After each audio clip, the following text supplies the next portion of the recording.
Porter of Winder, Georgia, requests an amendment to the comprehensive plan for a property located at southwest corner of the intersection of Jodico Road and Flippin Road and land lot 43 of the 6th District. The property consists of 3.56 plus or minus acres, and the request is to amend the future land use map designation from office institutional to commercial in District 2.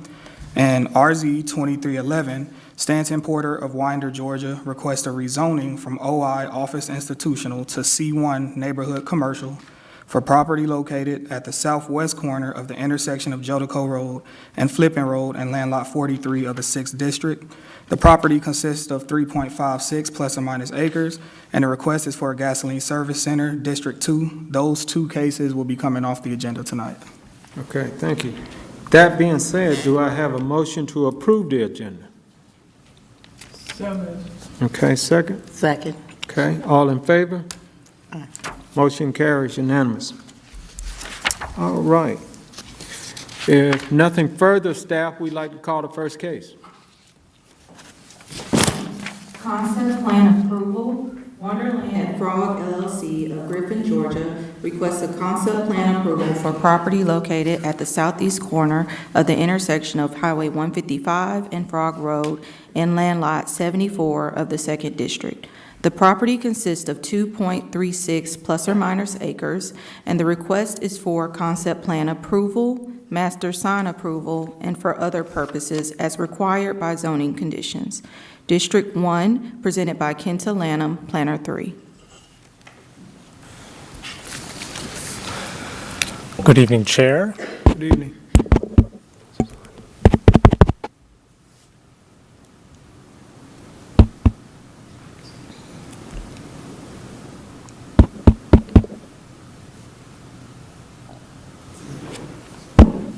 Good evening, Chair, board members, and citizens of Henry County. The concept plan review before you is for property located at the southeast corner of the intersection of Frog Road and Highway 155 South. The property is currently zoned PD, planned development, with a C1 neighborhood commercial pod designation. The subject property was rezoned to PD with a commercial pod on February 20th, 2021 as part of the Parkview subdivision with conditions. Conditions of particular note are relevant to tonight's meeting request is condition 1 and 7. Condition 1 summarized, buildings are to be constructed of brick, stone, stucco, wood, glass, or any combination thereof. Development to be architecturally similar with features to break up the facade and requires architectural approval from staff as well as the zoning advisory board before permits are issued. Condition 7 summarized requires zoning advisory board approval for a master sign plan. Signs along Highway 155 to be monument base up to 8 feet in height and no more than 60 square feet in area and architecturally compatible with the design of the commercial buildings. The applicant is proposing to develop the 2.36 plus or minus acres of the larger 11.5 plus or minus acres for commercial development. As per commercial conditions 1 and 7, this applicant is seeking approval of the architectural standards and proposed signage plan from the board tonight. I want to be clear that this subject property is already currently zoned commercial. Before they can move forward with permits and development, they do need this approval. And again, it's for the master sign plan and the appearance of the buildings solely for this 2.36 acres. Any other portion of the larger 11.5 acres property would be required to come back to the board for this approval, for the approval of appearance standards and master sign plan at the time of permitting and before development. Again, this request here only for that northeastmost corner on the plan for this 2.36 acres. Staff has considered the architectural standards as per the letter of intent and conceptual elevations to meet the intent of condition commercial 1. Here is some drawings taken from the master sign plan. Here we see 7 possible signs. Each tenant is allowed 1 sign, corner tenants allowing 2. each sign up to 10% of the facade elevation, 1 monument sign at each entrance meeting the size limitations specified in Condition 7. Again, that's 8 feet in height, up to 60 square feet in signable area. This is the sign that is to be proposed at 2 locations. That is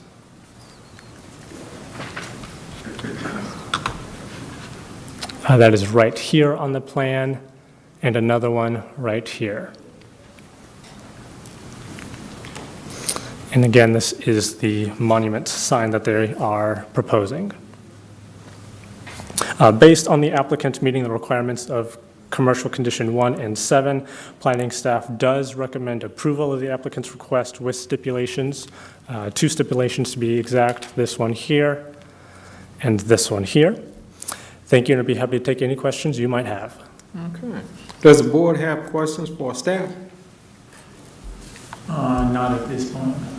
Okay. If not, we'd like the applicant to come forward, please. Please state your name and address for the record. My name is Salim Kambawala. I represent Wonderland at Frog. Address is 2930 North Expressway, Griffin, Georgia. I guess. And do you have anything additional you would like to add to staff recommendation? No, sir. Okay. Well, does the board have questions for the applicant? Yes. Okay. On the signage part, you didn't indicate anything on the canopy for the gas station. Are you going to have any signage, logos, whatever on the? We haven't identified a gas company or a jobber yet, the brand which are going to go on there. But yes, once we get that far, then yes, there will be sign. There will be a logo on the canopy, not sign. Okay, so Yeah. just a logo. Yeah. All right.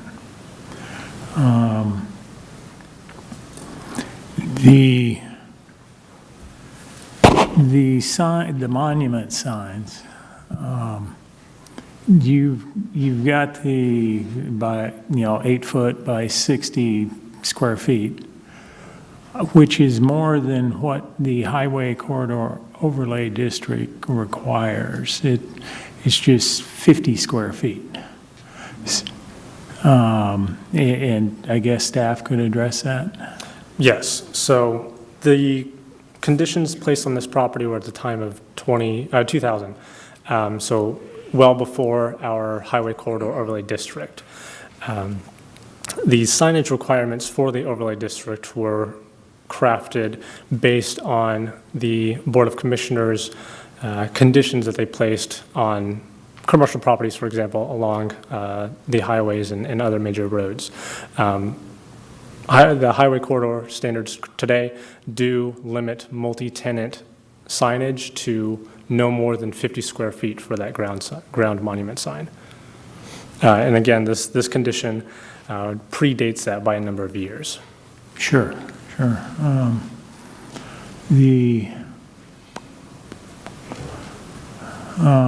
I'm, in my mind, there's a lot of things that have changed over the years, and kind of got to go with the new standards would make sense to me. On these monument signs, you have, like one of the monument signs says sign 2, and then the other one says sign 4. Are there other, I don't know, variations of these signs that are available that might suit it a little bit better?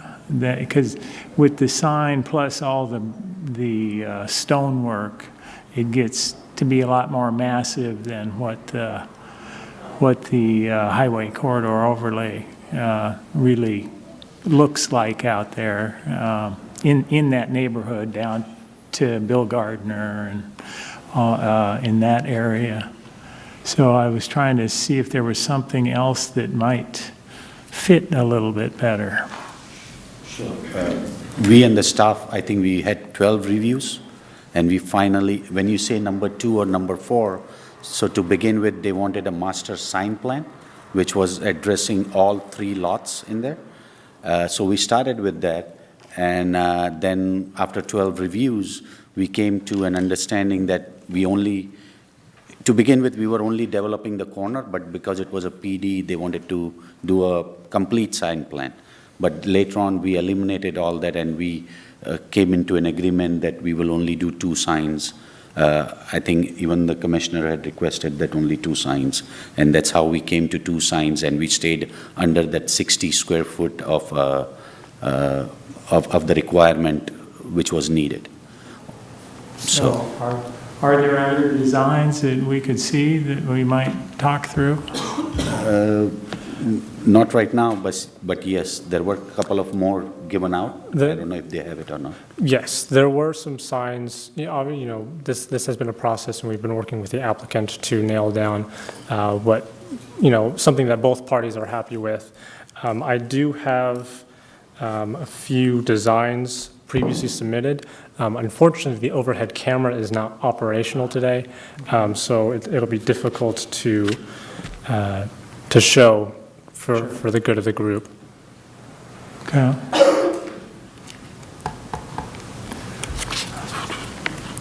I will say that the past few iterations have been pretty consistent with this design, this black kind of focus point for the signable area and the stone masonry around. And this for the applicant, if we left the 60 square feet, would you be willing to take all the stone down on each side? I mean, yes. I mean, this goes with the building theme, and we wanted to, we can squeeze it to, if the sides are 24 inches, we can come down to 8 or something, so it doesn't look as massive as, but it's only, I think, 7 total of And I'm going 8 more foot for- wide and 8 foot long. Yeah, because I'm going for the width. Yeah. in We'll squeeze the that look of in. this. It's doable. And then also in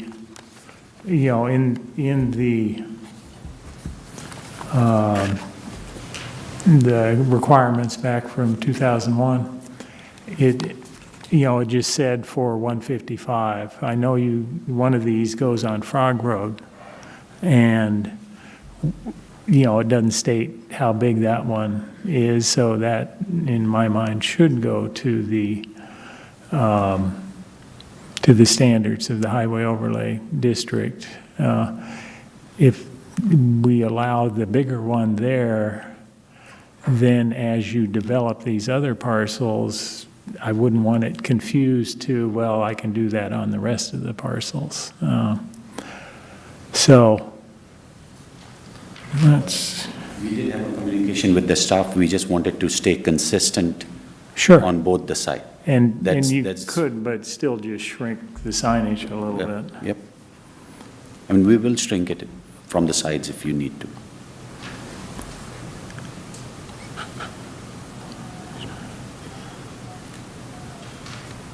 All right.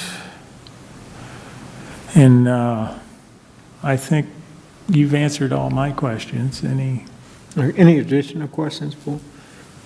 Okay, I want to go back to what Mr. Beam is addressing.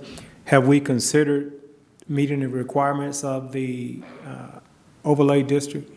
Yes, we have. That is something that staff and the applicant team has spoken on several times. Of course, the conditions from 2000, they specify that 60 square feet of signable area for those signs along 155. Highway corridor does require, set that limitation to 50, because the previous conditions specify the 60 square feet. Staff is comfortable moving forward with that 60. I have to go back to Mr. Beam. I would be comfortable with the requirements of today based on that we are approving it today for the overlay district. So now, sir, being that that's the requirement, are you open to meeting those requirements? Yeah. Okay. Do you feel comfortable with that, Mr. Beam? And to be clear, the discussion right now, potentially reducing that size, that signable area from 60 to 50 for both signs on 155 and the other sign on, let me go back. For 60 square feet down to 50 square feet for the sign on 155 and the sign for Frog Road. Is that correct for both signs? Got it. Yes, that would be, if that's the overlay requirements, I would definitely say yes.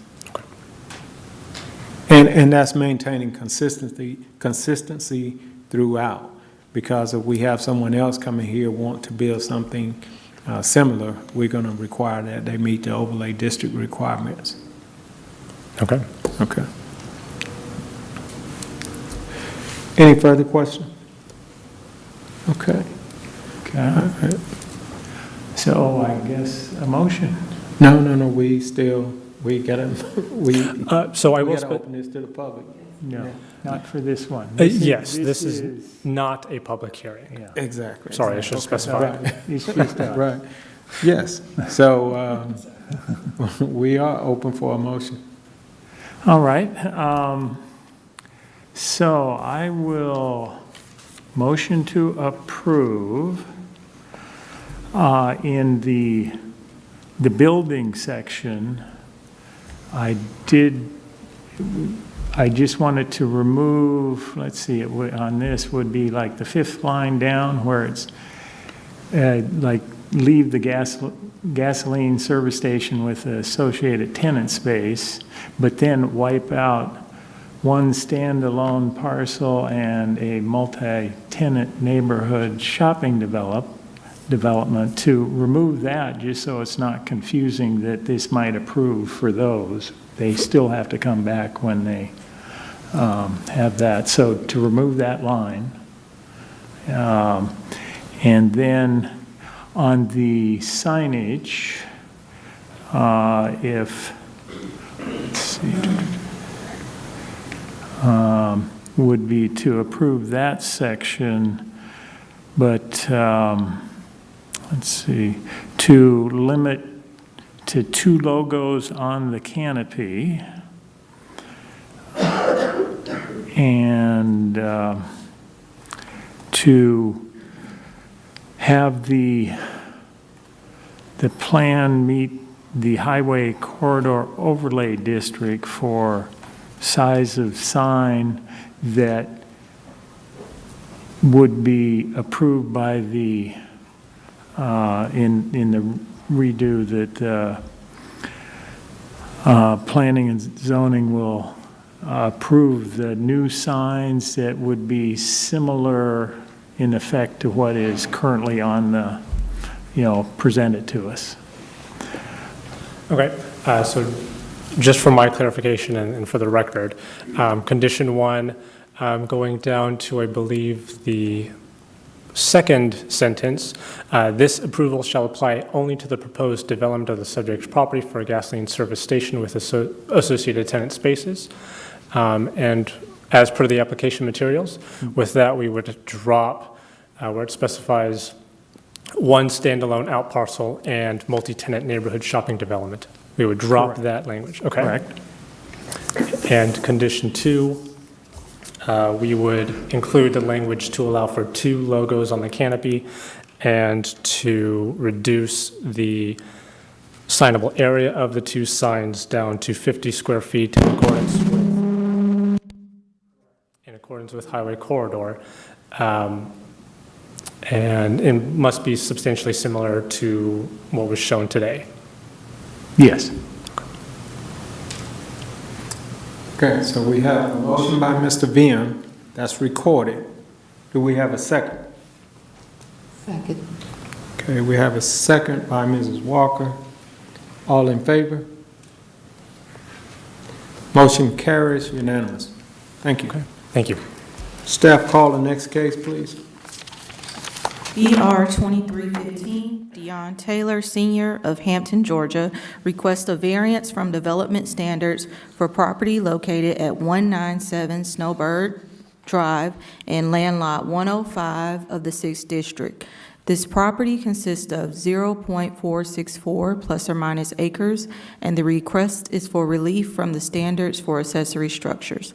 District 5, presented by Faith Akuta, Planner 1. Good evening, Chair, board members, and citizens of Henry County. The variance request before you is for the property highlighted in green here on the current zoning map, as well as on the aerial map. The applicant is requesting a variance for relief from Chapter 7, Section 7.02.01 of the Henry County Unified Land Development Code, which establishes the minimum setback requirements for accessory structures. Chapter 7, Section 7.02.01 of the Henry County Unified Land Development Code states accessory structures must be 10 feet from the side yard property line. The applicant is requesting to reduce the side setback requirement for an accessory structure from 10 feet to 3 feet for a detached 16 by 24, 384 square foot storage unit on the property. The proposed detached garage will encroach 7 feet into the 10-foot side yard setback requirement. If you recall, this request was heard by the board on November 9th, 2023. However, due to technical difficulties that night, audio was not recorded. As such, staff is bringing this item back before you tonight to perfect the record. At the November 9th Zoning Advisory Board meeting, staff recommended denial of the applicant's request. However, the board did approve the applicant's request to reduce the side yard setback requirement to 3 feet with the following conditions.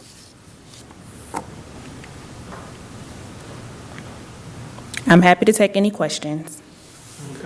Does the board have questions for staff? This is a different case for me in terms of the way it handled. Are we expected to review this case totally tonight and vote on it again? And the reason I'm asking is one of our members is not here tonight, and I believe they voted on this particular case. So we are treating this case.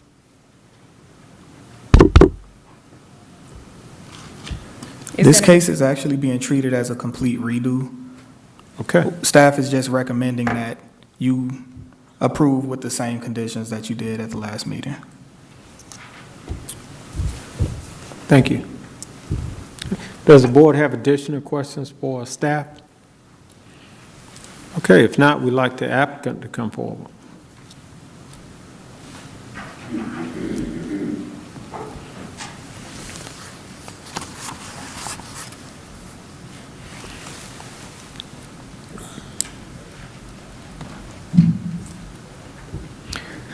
Ma'am, please state your name and address for the record. Good evening. My name is Vonda K. Taylor. I reside at 197 Snowbird Drive, Hampton, Georgia. Okay. Ms. Taylor, do you have anything you'd like to add to staff recommendation or what you've heard tonight?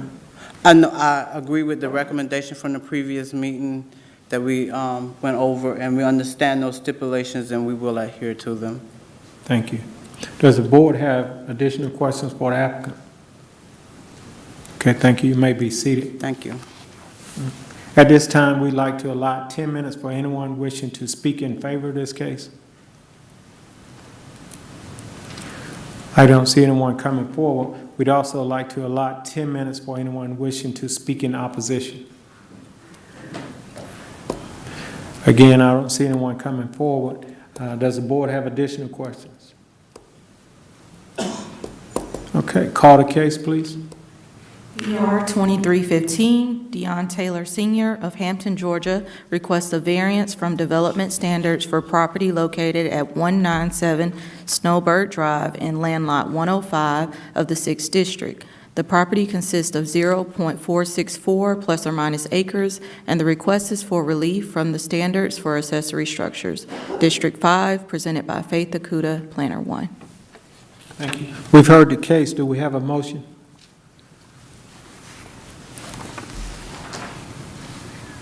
As in the previous meeting, I have to recuse myself in this particular case. Okay. I make a motion that we approve as per the last meeting, the standards with all of the,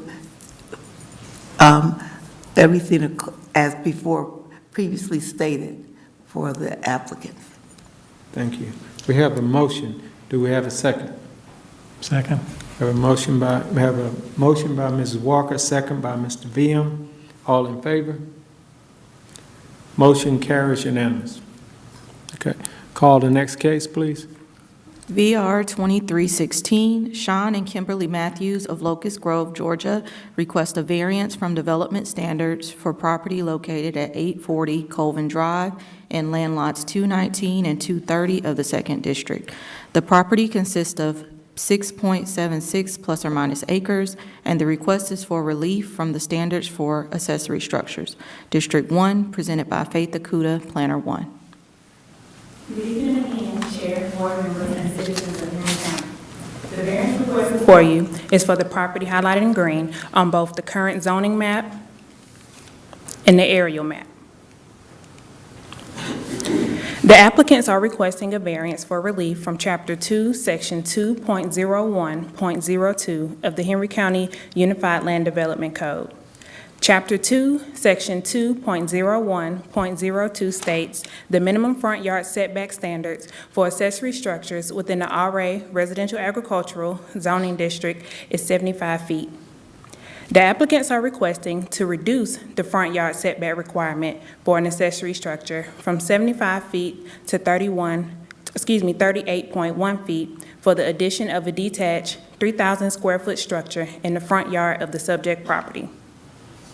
Additionally, the applicants currently have an active business license at the subject property to sell winemaking supplies, and according to the land disturbance permit submitted by the applicant on August 31st, 2023, the use of the proposed building would serve as an accessory to the existing wine business.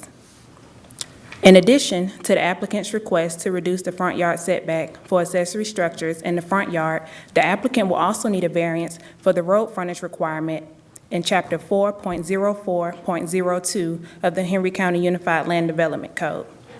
Chapter 4.04.02 of the Henry County Unified Development Code states flag lots should have a minimum of 60 feet of road frontage per lot as measured at the right-of-way.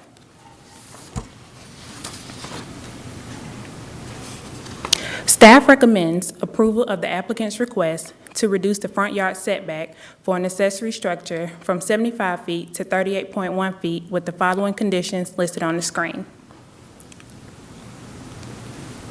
I'll be happy to take any questions. Does the board have questions for staff? Yes. Okay, Mr. VM. Do they need the variance on the road width before they proceed, or? Yes. Any improvements made to the property will require anything on the property to meet current code. Okay, so this will approve one thing and then they can come back for the second variance. Yeah, both can be voted on tonight with this request. Okay.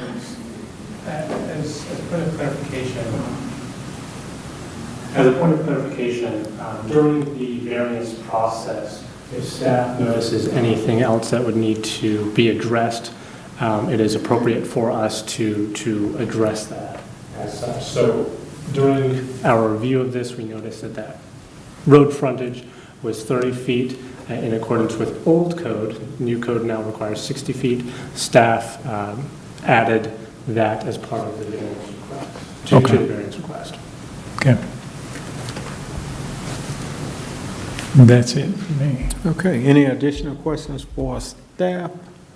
If not, we'd like the applicant to come forward, please.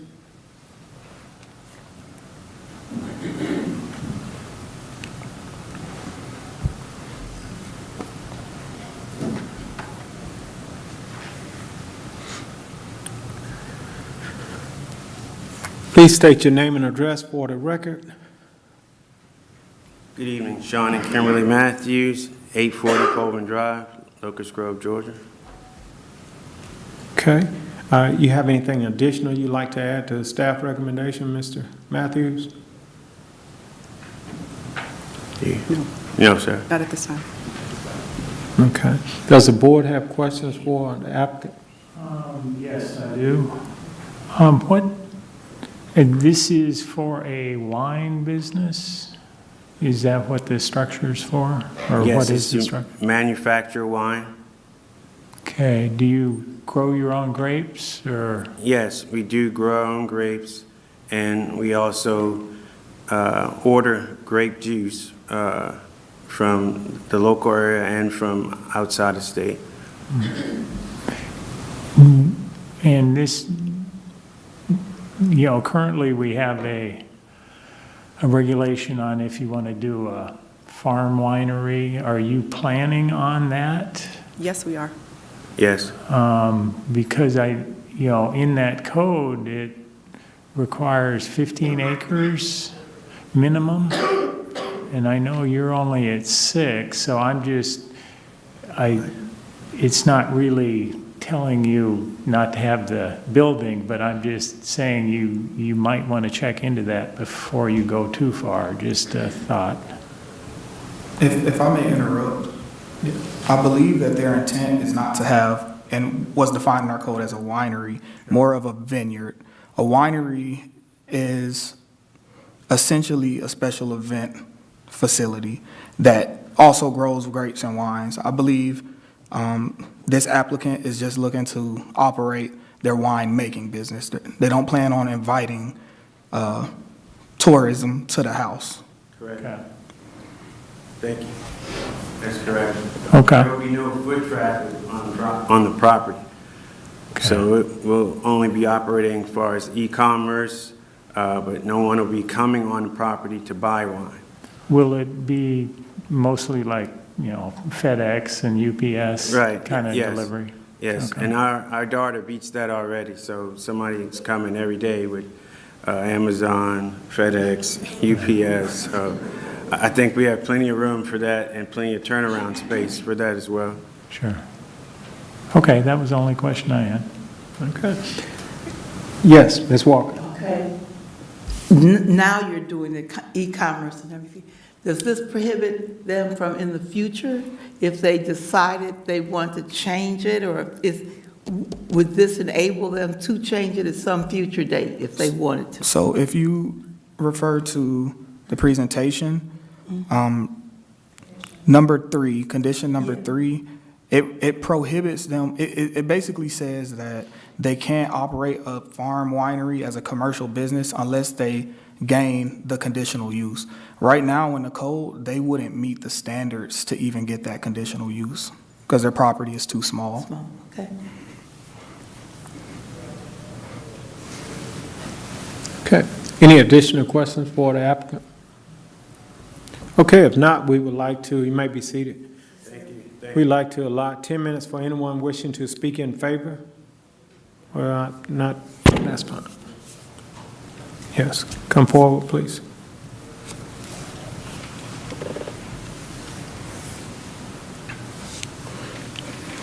Good evening. Carmen Paul. I am actually the daughter of the large property that is adjacent to the Matthews property. And unfortunately, my parents fell ill. They were going to come speak on the Matthews behalf. And what address is that, Ms. Paul? That would be 650 Colvin Drive. Thank you. And they just wanted to make it known that they are in favor of this. So they have no objections and believe that it would actually be fine and fit the area. So they're hoping that you would approve this tonight for the Matthews. Thank you. Thanks. We have time left for anyone else wishing to speak in favor.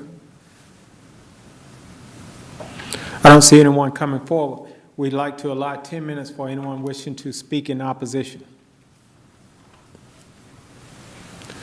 No one's coming forward. Does the board have additional questions for staff or the applicant?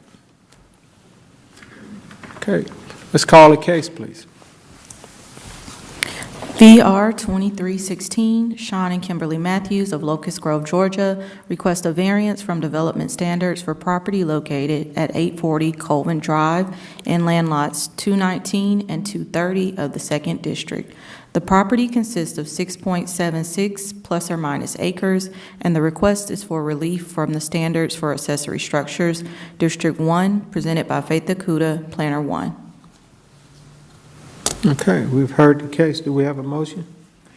I'll move to approve with staff conditions. Okay, we have a motion. Do we have a second? Any discussion? All in favor? Motion carries. Call the next case, please.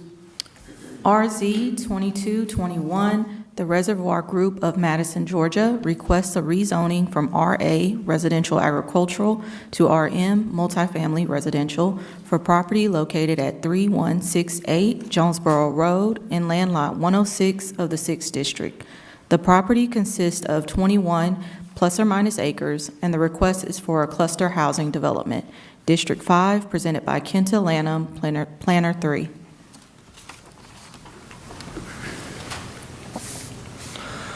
Good evening, Chair, board members, and citizens of Henry County.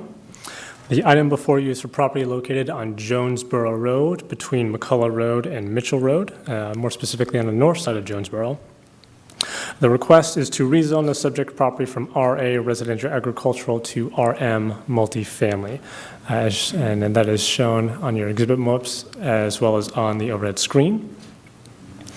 The item before you came to the Zoning Advisory Board in March of this year, but since then, the plan has gone through some changes. The request that was before you in March was a request for a townhome development with more units and a little bit more dense. That plan has since been dropped. The request before you today is for an age-restricted community. Because of the change in the land use, planning staff felt it necessary to bring it back before this board for a recommendation. This is the site plan that was submitted by the applicant and the elevations of the project. And some comments from various departments, including Department of Transportation, Water and Sewage Authority, Public Safety. The proposed development is for an age-restricted community with 50 detached lots. The property is within the Highway Corridor Overlay District and would need to meet those requirements therein. The request for a multifamily development would be required to comply with the multifamily ordinance that was adopted earlier this year. And the request for an age-restricted community will require compliance with Chapter 4, Section 40330 of the ULDC regarding senior adult housing. Amenities to be included with the project is a community garden, pickleball courts, dog park, and pavilion area as indicated on the site plan. With this change in the development, planning staff does recommend approval of the applicant's request to rezone the property from RA Residential Agricultural to RM Multifamily Residential for the purpose of an age-restricted community with conditions. These conditions are shown here for a total of 15. Thank you, and I'd be happy to take any questions you might have. Thank you. Does the board have questions for staff? I have a question. Yes. Based on this proximity, which fire department will service this particular area if it's approved? Yes, that would be Fire Station 15, located at 377 North Mount Carmel Road, approximately 1.3 miles from the property. Okay, thank you. Anything additional, Mr. Richardson? No, sir. Okay. Any additional questions for staff? Okay. We'd like to call the applicant forward to come forward, please. Please state your name and address for the record. Evening, Chair, members of the board. My name is Steve Moore, Moore-Bass Consulting, 1350 Keys Ferry Court in McDonough, Georgia. Here tonight representing the Reservoir Group in the proposed rezoning. Once again, Kenta has done an excellent job of filling you guys in on the the latest plan. What do I hit? This down button? Okay, there we go. So as Kenta mentioned, in March, we talked about this project, and it was a 87-unit townhome community, and it was a unique architecture. We felt like, felt like it was an appropriate use. There was a lot of citizen outreach and concerns over traffic and a lot of different things, and so we took the opportunity to kind of go back to the drawing board and come up with a plan. This is the plan that we presented, if you remember, during that meeting. So this is that new site plan, as Kenta showed earlier. 50 units, so we're on the north side of Jonesboro Road, so the Dutchtown High School, it's top right-hand corner of the screen. Our proposal is to rezone from RA to RM, and there's a cluster housing provision in the RM ordinance, which is what we're proposing to use for this project. The rendering of the age-targeted community is here. As you can see, the community is gated. The previous application, if I go back to the original plan, had a large access to Jonesboro Road, had a secondary access to Mitchell Road, which is the access to Dutchtown High School. We have eliminated both of those entrances and have only one entrance because we have 50 lots onto McCullough Road. Again, in an effort to try to ease some of the concerns over traffic. It's just a perspective view of the proposed plan. So again, as a age-restricted community, and I just wanted to clarify, this is not age-targeted, this is age-restricted, and I know we've talked about that difference before. This is, covenants would control the age profiles of the residents in this community. These are the amenities that have been designed that are very conducive for that age profile. The community garden, the pickleball courts, the pavilion with the fire pit, and then the dog park. Gated entrance, as I mentioned before, only from McCullough Road. And then these are representative streetscapes throughout the community. So these, and then that's a view of the pavilion. And then these are some close-ups of the architecture. These will all be, again, designed and built for seniors. Master on Main, master living area on Main, the 36-inch wide hallways, all those, low entry or zero entry thresholds across doors, that type of stuff that is conducive for that age profile.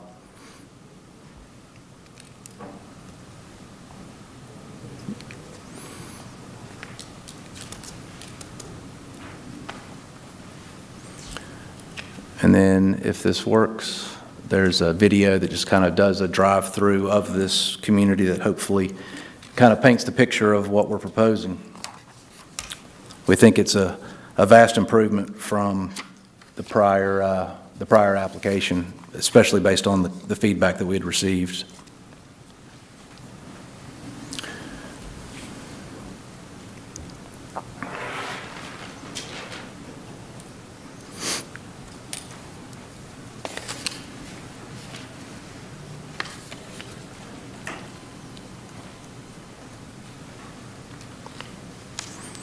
I told my guy that's doing these videos he's going to have to cut out some of the dramatics and just get to the point because it kind of draws out a little bit, and I apologize for that.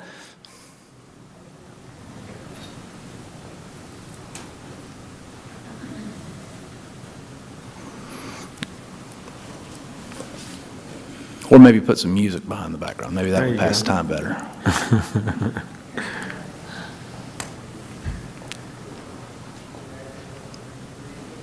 So a lot of different architectural styles, a lot of blend of materials, which is what we want. They're consistent with a water table, brick, stone, and water tables consistent across these, but they're just a mixture of materials on the front, which we think looks really good. Sidewalks on both sides of the street. And I suppose since it's in the highway corridor, we'll be designing the streets with 5-foot sidewalks and street trees as is required in the highway corridor. Pickleball courts.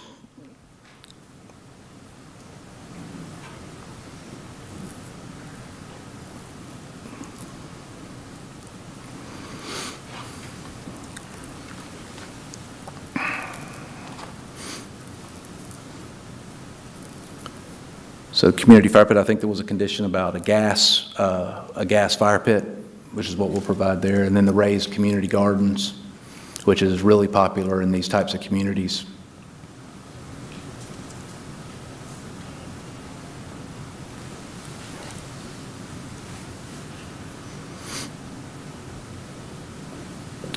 And that is it. So benefits of an age-restricted community, and I've had the opportunity to represent a few of these lately.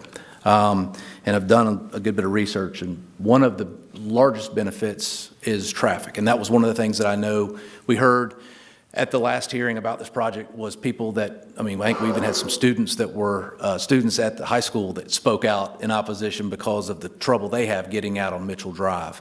A typical number of trips that would be generated by a project like this, or by our previous application rather, approximately 818 daily trips. That number is cut by 80% when you convert to an age-restricted community, because a lot of homeowners are one car, or they may only have one person that can actually drive. So that number goes from 818 to 160. So a significant reduction, thank you, in the number of trips. No impact on schools. I know that's always another concern. There's been market studies done in this area that have confirmed, and ARC has further confirmed that there's a demand and a need for senior housing in Henry County. Again, with it being a gated community, the streets are private, so no maintenance costs get attributed to the county. It's going to be heavily amenitized, as you can see, and these types of communities demand a very strong homeowners association. They're estimating, so all the yards in the community would be maintained by the HOA. Nobody has to cut grass. All the amenity areas, the gates, the landscaping, all maintained by the HOA. Estimating an annual budget of approximately $120,000 that would fund this HOA through these residents. So again, that's ample to be able to take care of all of those things to make this a maintenance-free opportunity for people to live. We understand staff's recommended approval of this request. We're thankful for that. 15 conditions that have been proposed, and we're in agreement with those. And at this point, I'm happy to answer any questions that you have. Okay, thank you. Does the board have questions for the applicant? Yes. First of all, I want to thank you for the presentment, because these questions that you've answered most of my questions thus far that I had on the table for you. But I do have a question about the entry and exit points of this particular age-restricted community. How will that look? Will it be widening of that road on McCullough to allow some additional indentation to get in and out of that location? So, we're proposing there'll be acceleration and deceleration lanes on McCullough Road. At the entrance, you can see them at the kind of that top where it gets wide. There's a future plan by SPLOST, I suppose, or I don't know if it's a plan, but there's a goal maybe by SPLOST to realign McCullough Road at some point in the future.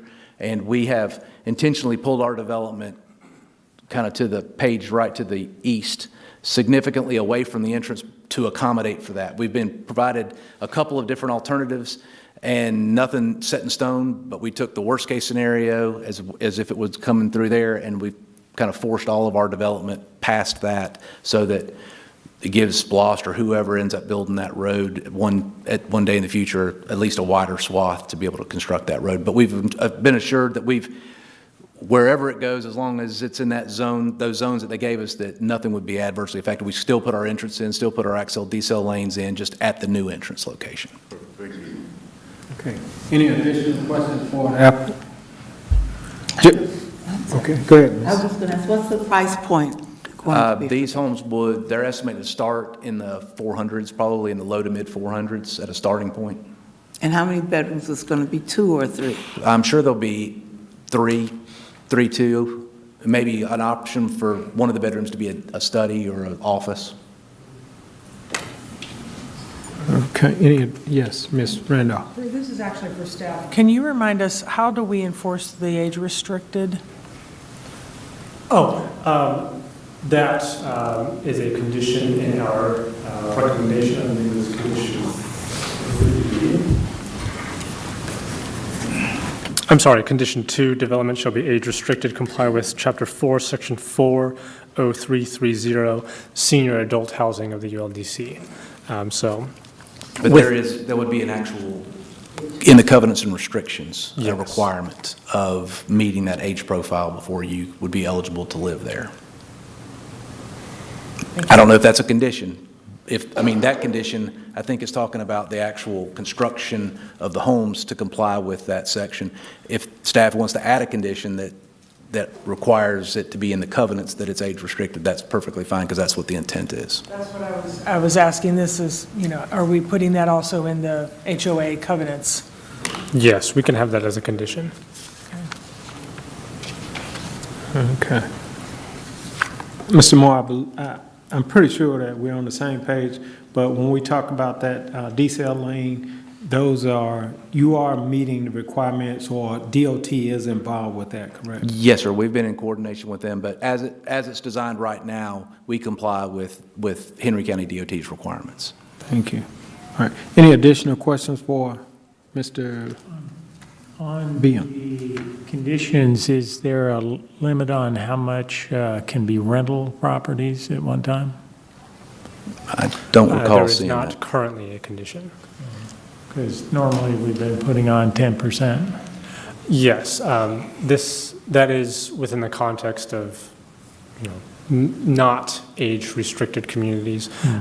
If it's the pleasure of the board to recommend that as a condition, that's certainly within your power.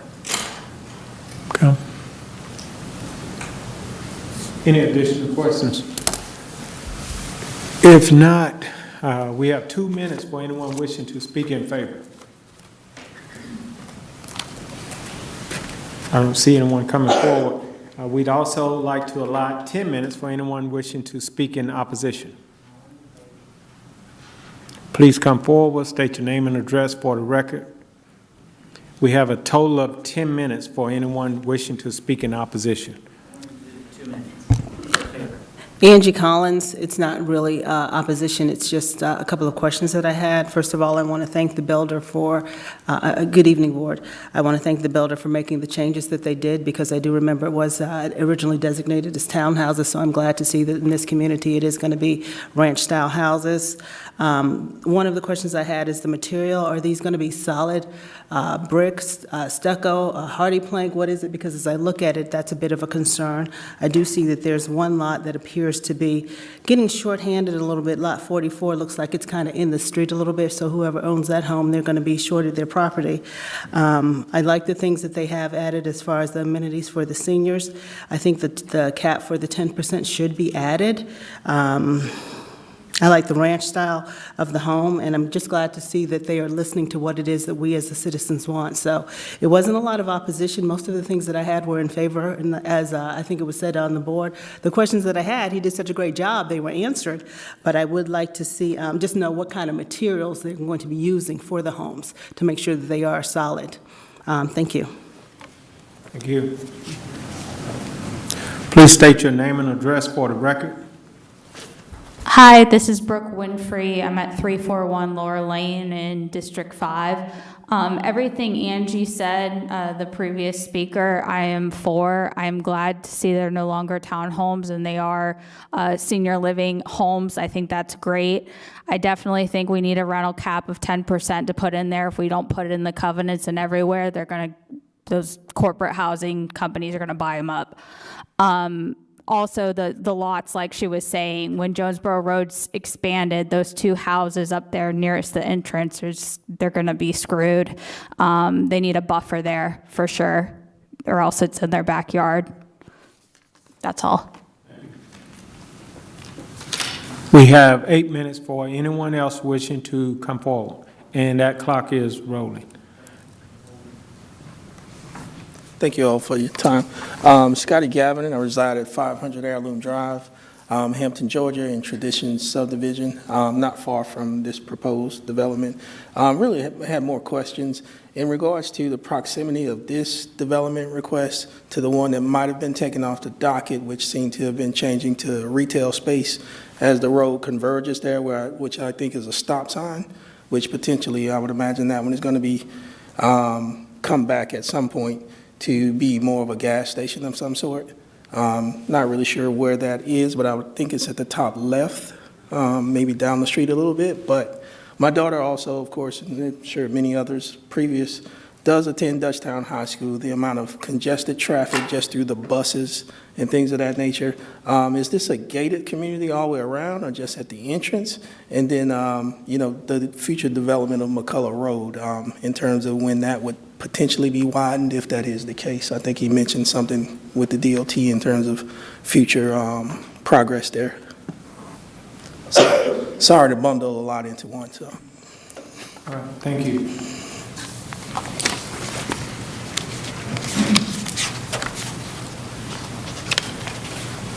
Yes, my name is Sean Connors. I stay at 133 Traditions Lane in Traditions at Crystal Lake. I'm just concerned about all this development coming in District 5 on Jonesboro Road, but there is no mention of how Jonesboro Road is going to be extended. We live there, and on the weekends and during the days, the traffic is more congested, and when Publix and all these other restaurants and establishments get established, y'all don't live in the community, but when is the Jonesboro Road going to be extended? We moved here in 2013. They said 2018 it was going to be extended. Now it's 2023, and I heard the last meeting it wasn't going to be until 2033. But when now more buildings are being built, more structures are being built, but we are in a time bubble where we have outgrown our roads, but nobody is answering the question. When is Jonesboro Road going to be extended to meet the traffic of the growth that is coming into the district? Sir, this is not a question and answer session. This is a time to address those. Those questions will be addressed at the commissioners' meeting, and the commissioners would have to address those questions. We have no knowledge of when DOT would move forward with the roads. So we just don't have those answers. This board doesn't have those answers. And so when will that meeting be? That will be at the commissioners' meeting, or you can address the commissioner for the district. We have a District 5 representative here, but you can also address your commissioner for District 5. So there will be a commissioners meeting, or there will not be a commissioner? There will be a commissioners meeting, and you can also address your commissioner directly. Well, please do. So Jonesboro Road is being widened. We're acquiring right of way right now. So SPLOST and DOT, they're actively working on Jonesboro Road widening and some other traffic mitigation improvements on this side of District 5. You can come to the county offices or call us, planning and zoning, SPLOST, building, DOT, and we have all these answers. We can answer them just like that. Yes, sir. No problem. Have a good one. Thank you. Joshua Eckhoff, 341 Laura Lane, McDonough, Georgia. What is it? Support.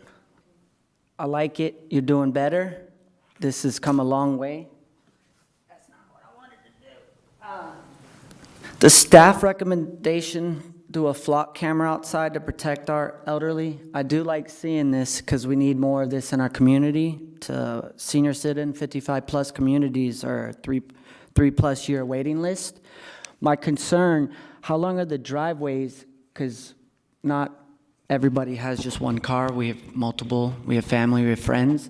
So if a fire truck has to get in here, my concern is if people are parked on the street.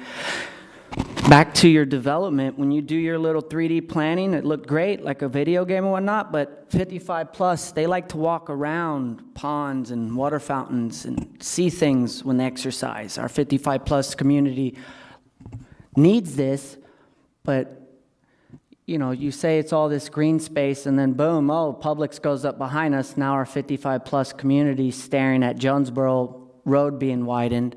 So I'm for it. Gated community, Henry County keeps cars out. They don't have to put a gate around it. That's your job. It's your property once you buy it. He's just building it. And it looks great. But let's give our 55+ what they want.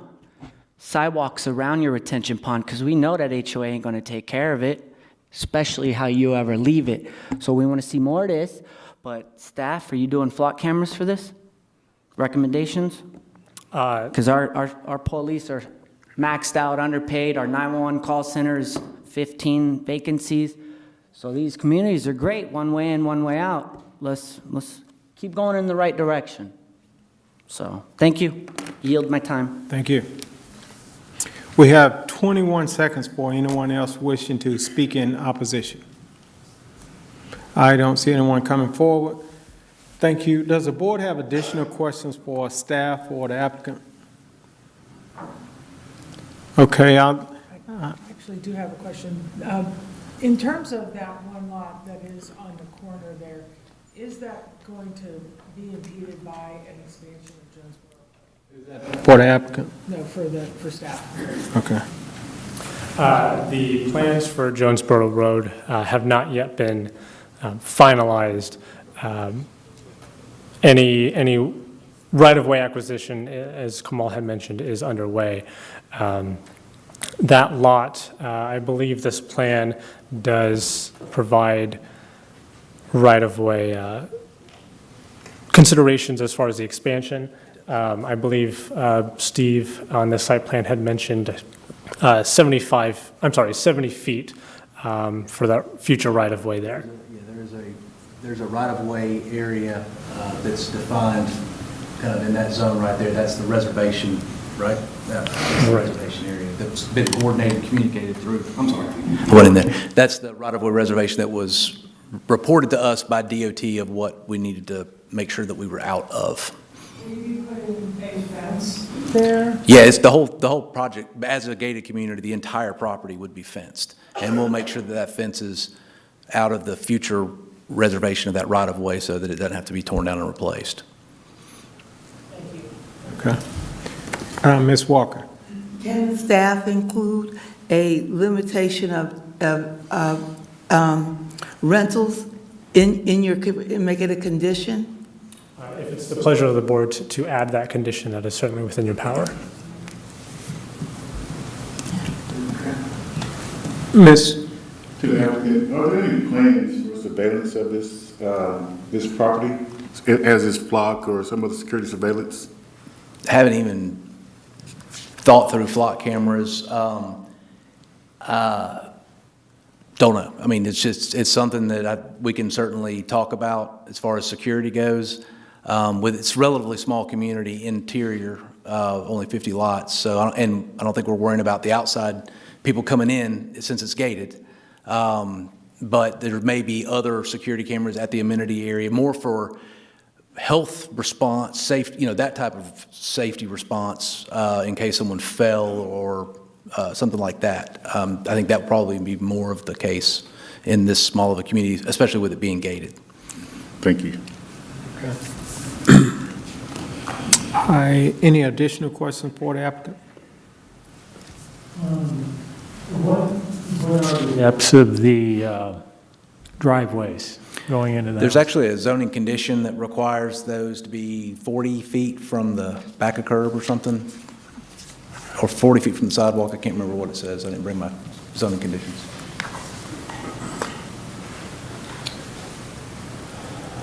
Yep. Condition 11, a driveway shall be a minimum of 40 feet in length, measured from back of the curb, with minimum width of 20 feet. Also, two-car garage. And there's guest parking at the amenity center.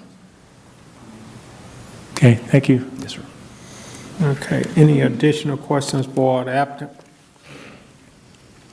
Okay, if not, you'd like to call the case, please? RZ 2221, the Reservoir Group of Madison, Georgia requests a rezoning from RA Residential Agricultural to RM Multifamily Residential for property located at 3168 Jonesboro Road in Land Lot 106 of the 6th District. The property consists of 21 plus or minus acres, and the request is for a cluster housing development. District 5, presented by Kenta Lanham, Planner 3. Okay, we've heard the case. Do we have a motion? Yes, I make a motion for approval of RZ 21, rezoned from residential agricultural to residential multifamily residence with the outline conditions annotated, including limitations of rental properties. Okay. 10%. Okay, we have a motion by Mr. Richardson. Do we have a second? I second. Okay, we have a second by Mrs. Walker. All in favor? I'm sorry, discussion? All in favor? Motion carries unanimous. Thank you. Call the next case, please. RZ 2316, Patent Realty Partners of Tucker, Georgia, requests the rezoning from RA Residential Agricultural to R2 Single Family Residence for property located on the north side of Panola Road to the east of Asante Drive and west of Bunny Trail and Land Lot 256 of the 12th District. The property consists of 10.008 plus or minus acres, and the request is for a single-family residential development on individual septic. District 2, presented by Kenta Lanham, Planner 3. Good evening, Chair, board members, and citizens of Henry County.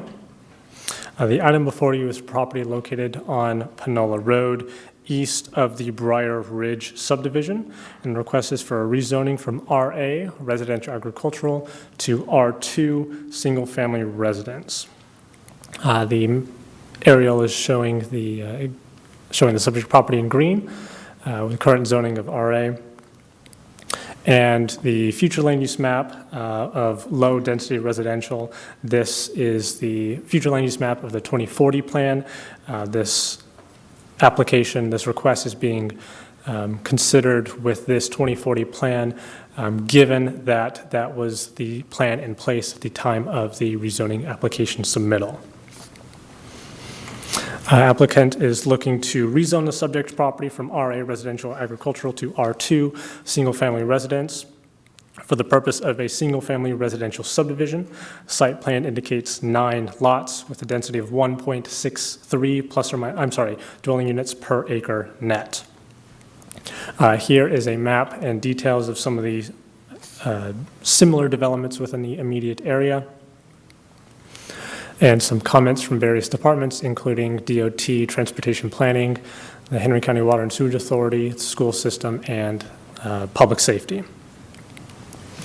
The 2040 future land use map, again, calls for low-density residential, which would support up to 2 dwelling units per net acre. The subject property in the development has a proposed density of 1.63 and is supported by that designation. The property is within the boundaries of the Highway Corridor Overlay District and would be subject to those standards. Chapter 4, Section 4.04.04 of the ULDC provides language on the design standards for blocks and lots within a subdivision. That section requires subdivision blocks to have sufficient width to provide for 2 tiers of lots of appropriate depth and length. The site plan as proposed is too narrow, rather the subject property is too narrow, and the site plan as proposed would not be able to meet that requirement. Considering that the planning staff has recommended denial of the applicant's request. Thank you, and I'd be happy to take any questions you might have. Are there any questions for staff? Yes, I have a question. Staff, now, you've recommended denial? That is correct. Okay, and just based on that, give me some clarification in terms of.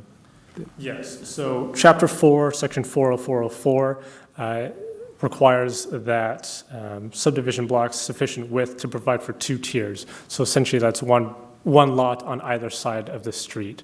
This subject property is too narrow to accommodate that, and with that, planning staff recommended denial. Even with the roads, what do we have, if widening, do we have any conditions that would allow it?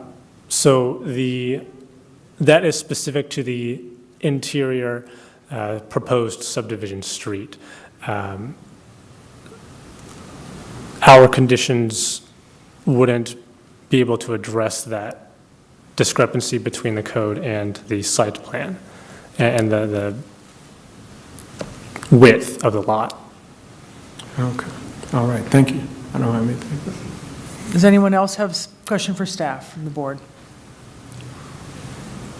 Okay, can the applicant please come forward and state your name and where your address is?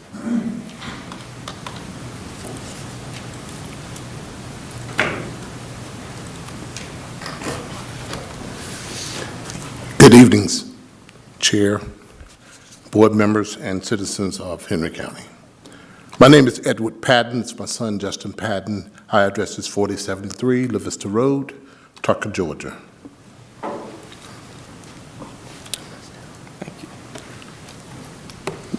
The overview of this vicinity map that you're looking at, this property is location is very popular to us because this map is basically showing the access to major corridors, I-675, I-20, and I-285, as well as very close proximity to downtown Atlanta, as well as the Atlanta airport.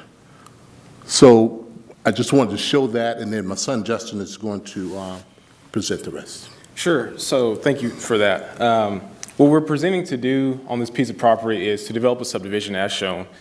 We're considering it an infill development because it is an area that's surrounded by growth already pretty much built out. We're trying to use vacant or underused land and fill in those gaps. And this article presented by the Urban Land Institute is showing that this infill development is really a counter to urban sprawl and is better use on resources, government resources, and the resources of residents versus constantly sprawling out to the exurbs and extending facilities further and further out. We're filling in and taking advantage of underused property.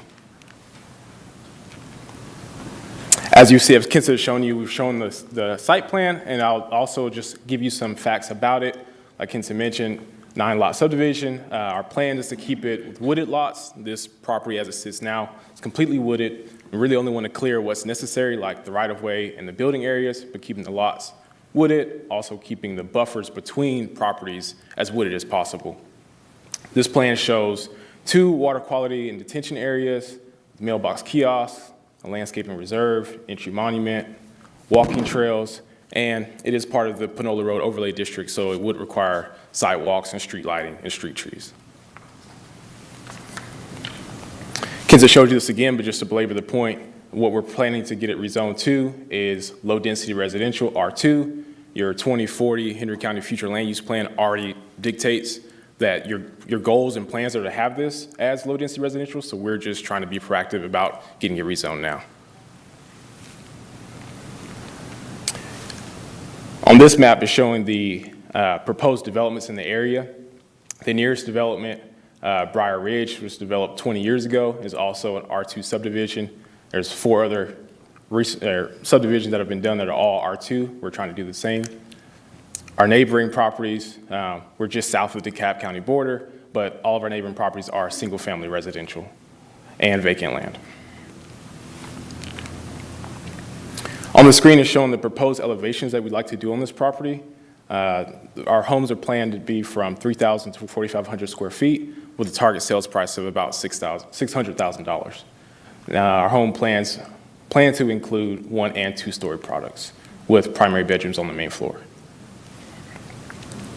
And I'm not sure if we mentioned this, but just so everybody's aware, R2 zoning has lot square footage of 30,000 square feet, so it's about 2/3 of an acre, so still rather large lots. On the screen, we snipped an article from the Atlanta Regional Commission, and basically we just want to belabor the point that there is a housing shortage. This article mentioned that in 2021, Metro Atlanta was about 105,000 homes short of meeting their goal. We're not going to solve it with just 9 lots, but we are trying to add to the solution and with this infill play. A little bit of our impact. We are 2 miles from the nearest fire station. The impact on schools is an estimated 3 additional students to the Henry County school system. And with it being an infill play, we're not trying to extend any roads or add any more traffic to the area.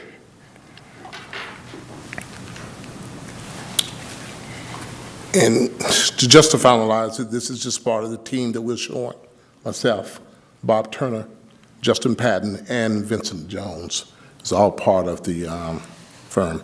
So we just wanted to point out the fact that we are searching to make sure that we're, like you said, not necessarily to add any traffic concerns, but just to help kind of use the infill properties that are not being used. We understand that the size and the shape of the lot, it is a challenge, but we think that what we're presenting would definitely be an improvement.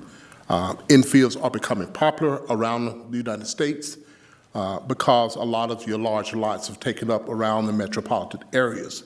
So infills are now becoming popular. So we want to set the standard and make sure that we do it right. If you don't, thank you. Before we take questions, can the second Mr. Patton give us your address so that we can have that for the record? No. 40? Joe, we want to make sure that everybody's on record. Sure. 1037 South Millard Way. Thank you. Staff, board members, do we have any questions for the? Yes, I have questions. Mr. Jones, how long have you guys owned the property? We acquired the property in September. September of this Yes. year. Now, were you made aware at that point that you may need a variance for the road conditions and to actually build on it? Yes, which just he's behind me. Yes, I'll let him speak to that because he was working most closely. No, I wasn't aware that we would need a variance for the road. No, sir. Now, were you made aware of the conditions prior to this point?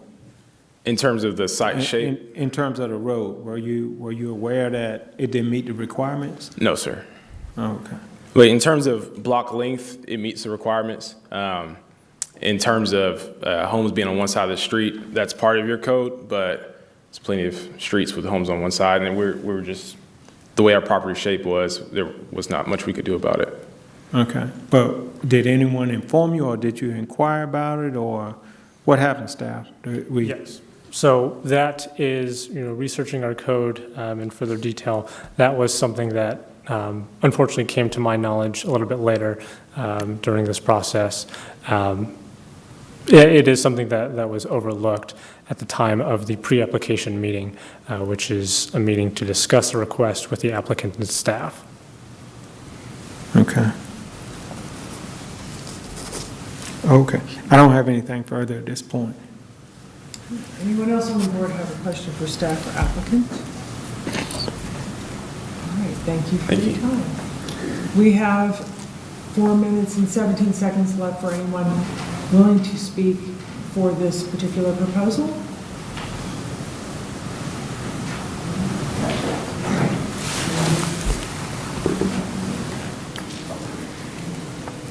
Ms. Rulo, could you lean into the mic and test it? Test. No? No.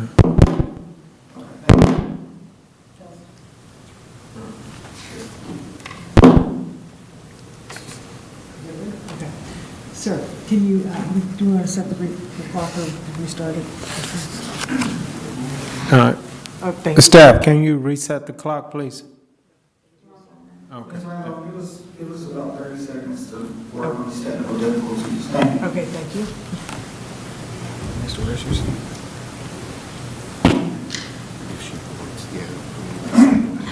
You want to go test his mic first? Yeah.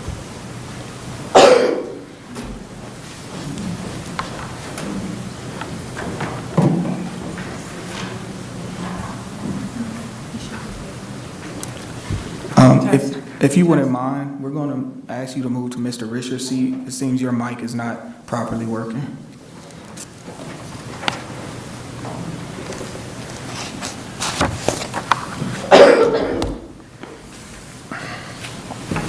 Test. No.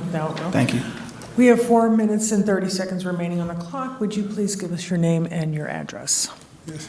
Good evening, Mr. Chair and fellow board members. My name is Horace Moore. Excuse me. And I live at 252 Lassiter Drive, Ellenwood, Georgia. And what I like to say that this is a positive project for our district without any negative impact. Currently, across our region, we are in fact experiencing a shortage of homes across the region. As it's previously said before, we have over 100,000, a shortage of over 100,000 homes. And right now, just in our region alone, just in our district, there is a demand for housing like this by some highly skilled individuals wanting to either relocate to our area or locate to our area. So I highly recommend approval of this project. Thank you. Thank you very much. Anyone else willing to speak in positive for this particular proposal?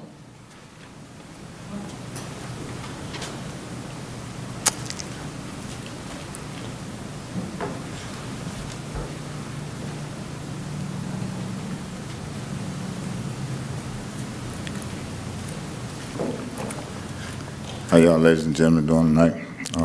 Wayne Tiffany Biggins with 239 Panola Road across the street from this particular development. We've been there for a couple of years, and we do have a very important interest here. I do agree with the gentleman to an extent, and I do have a couple of concerns. We too have a family across the street. We have a parcel that's almost identical, you know. But we have kids and we have a family. And my first concern would be that, you know, the amount of homes that they're intending to put into the development. I'm sitting there every day watching the traffic come by. What are the traffic concerns going to be on Panola Road? That'll be a major impact.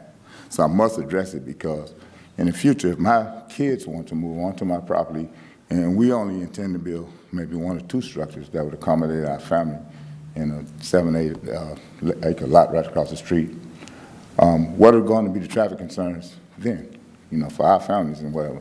So that would be my major concern. How would they alleviate that with so many homes in that single parcel? And I know what I walk with every day. I know exactly what the property looks like, just being, you know, right there across the street.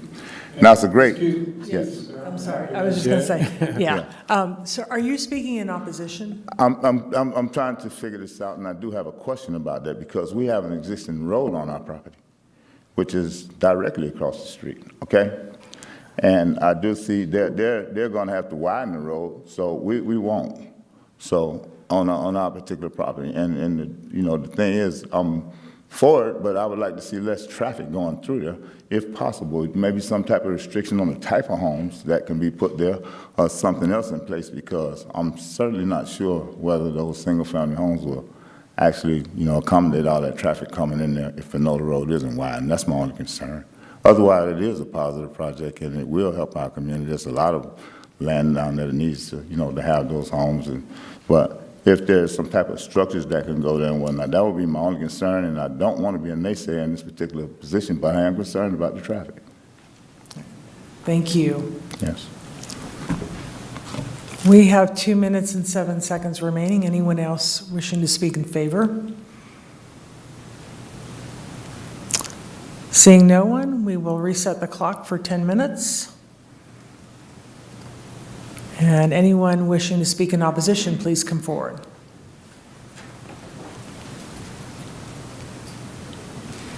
And just hold a second, we're just trying to reset the clock. Yes, ma'am. There it is, okay. Good evening, Chair and board members. My name is Sean Bass. I'm located at 199 Peachtree Glen Drive in Ellenwood, Georgia, the Peachtree Glen subdivision. I am in opposition of another subdivision being built within our Ellenwood Panola Road community. We have one that's supposedly on its way, a low-income one that's coming on West Panola Road, that we're still waiting to see what's going to happen with that one. So another one, my biggest concern is the traffic, 1, and 2 are clusters that are there. So you have the Stockbridge cluster and you have the Woodland cluster. Those schools are inundated and very extremely overcrowded. So I have currently a student that's at Fairview and one at Stockbridge High School. So my concern is now they're saying that only maybe 3 kids per family. A lot of times that's not what we get in those communities, in these communities that are coming in here now. Everyone wants to move to Henry County because we have a great school system, and I get it. But now what's happening is the north side is being inundated and overpopulated, and we have problems with, we respect our fire and our police, but it takes us a good 15, 20 minutes for our fire and police to get to us. So that's my biggest concern, is I'm in opposition of another subdivision coming in our area, as we have one that's in the making currently right now. So the biggest thing is the school systems on our behalf. Thank you for the time. Thank you very much. Anyone else wishing to speak in opposition?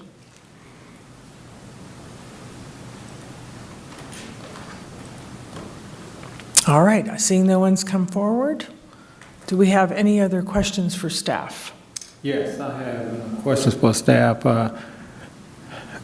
It appears it's going to be hard to approve this case based on the fact that we need a variance. Based on the information that I'm receiving today, this case probably should be preceded by variance, and we don't have that. And I don't know if it was it should have been, I guess, communicated with the applicant, but that's where we are now. Yes, so the variance process would unfortunately not be able to address the concerns regarding the lots on either side of the road. The variances are limited as far as what it can be applicable for, mostly regarding dimensional standards for one given lot. This requirement for the blocks and lots of a subdivision is not something that a variance would actually be able to address. So what Kenta is trying to convey is there are things that we can take through a variance process, and there are things that we just can't. And this is one of those situations. Okay. So the bottom line is this property does not meet the requirements to build upon. Yes, sir. Okay, and I guess the question to staff is, how can this board be expected to approve that? This is why staff is recommending a denial. Okay. Mrs. Walker? Oh, I was just going to ask, there's only going to be 9 homes, am I correct? Or As proposed, correct? as proposed. Okay, I was just wondering, but if there can't be a variance, it's just rhetorical if it doesn't fit, if it needs a variance to be built and they can't get a variance, then like you said, how can we approve it? I mean, it's the same condition if we didn't have proper road frontage. Well, road frontage is something that can be varianced. Right. So if that was the issue, then yes, we could bring a variance forth, but that's not the issue we're having here. Okay. All right, thank you. Any other questions from the board for staff? Seeing none, call the question.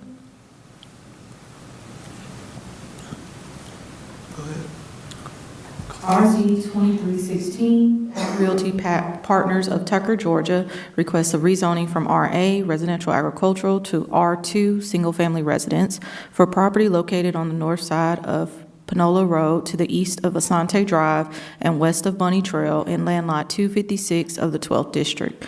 The property consists of 10.008 plus or minus acres, and the request is for a single-family residential development on individual septic. District 2, presented by Kenta Lanham, Planner 3. Can I get a motion? Yes, Madam Chair, I'd like to make a motion to move with staff recommendation of denial. A second? Second. Any discussion? No discussion? We will call the question and vote. All those in favor of the denial motion, please raise your hand. All right, thank you very much. Motion carries.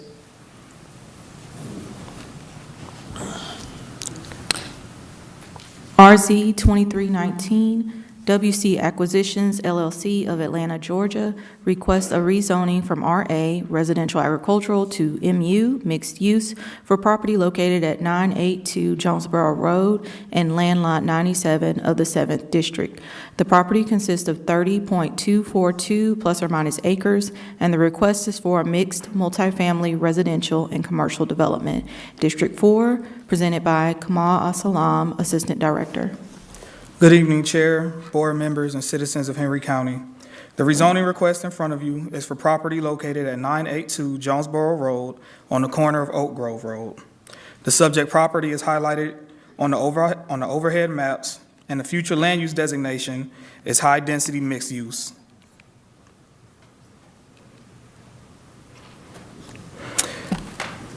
The applicant is requesting a rezoning from RA to MU for 30.242 plus or minus acres with 26.50 plus or minus acres of net developable area. The applicant has submitted 2 site plans for consideration. Site Plan A includes 270 apartment units for rent and 151 townhome units intended for fee simple ownership, and 27,000 square feet of commercial retail intended for grocery store use. Site Plan B includes 270 apartment units for rent, 165 townhome units for fee simple ownership, and 15,000 square feet of general commercial uses. Both site plans provide separate amenities for both residential uses, which include passive green space, walking trails, dog parks, playgrounds, and pools with clubhouses. The multifamily apartment pod has a density of around 17 dwelling units per acre net, and the townhome pod has a density of 14 dwelling units per acre net. The total density calculations for both townhome and apartments combined is 15.35 plus or minus unit per acre net. The future land use designation of the subject property is high-density mixed use, which supports densities of between 8 to 20 dwelling units per acre net. The proposed MU mixed-use zoning district is an appropriate zoning district within the high-density mixed-use future land use designation. Preliminary conceptual site plans are not required to be engineered and do not typically illustrate compliance with all development standards. However, at the time of development, if zoning is granted and permit approval will be required, strict compliance with all development standards. The subject property is within the boundaries of the Highway Corridor Overlay District, and compliance with all requirements shall be required at the time of development. Mixed-use developments are required to comply with the ULDC requirements for mixed-use developments, which include, among other requirements, minimum open space and public space requirements. The rezoning was reported to the Atlanta Regional Commission by planning staff to be evaluated as a potential development of regional impact DRI notification only.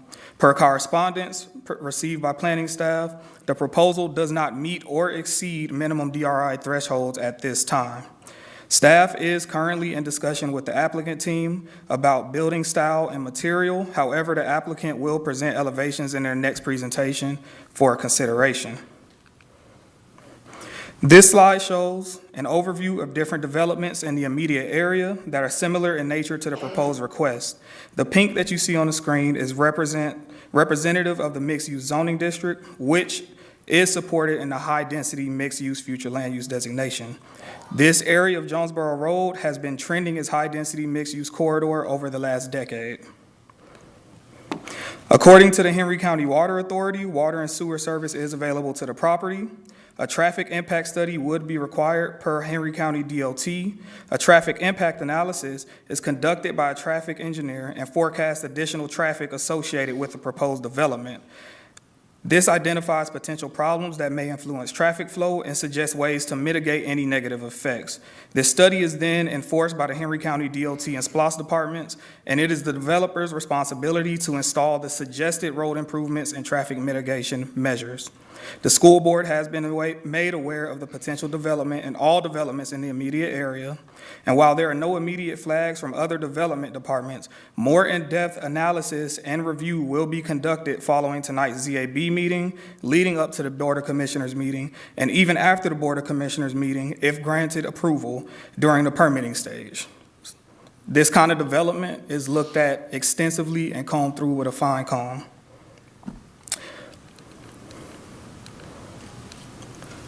Staff has evaluated the case and considered the character of the area, the comprehensive plan, current and future development, current and future infrastructure demands, the character of the area again, and access to services and resources. Staff recommends approval of the request with the following 9 conditions, with the understanding that there is more conversation and analysis to be had before the Board of Commissioners meeting.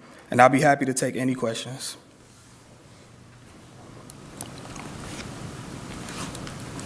Does the board have questions for staff?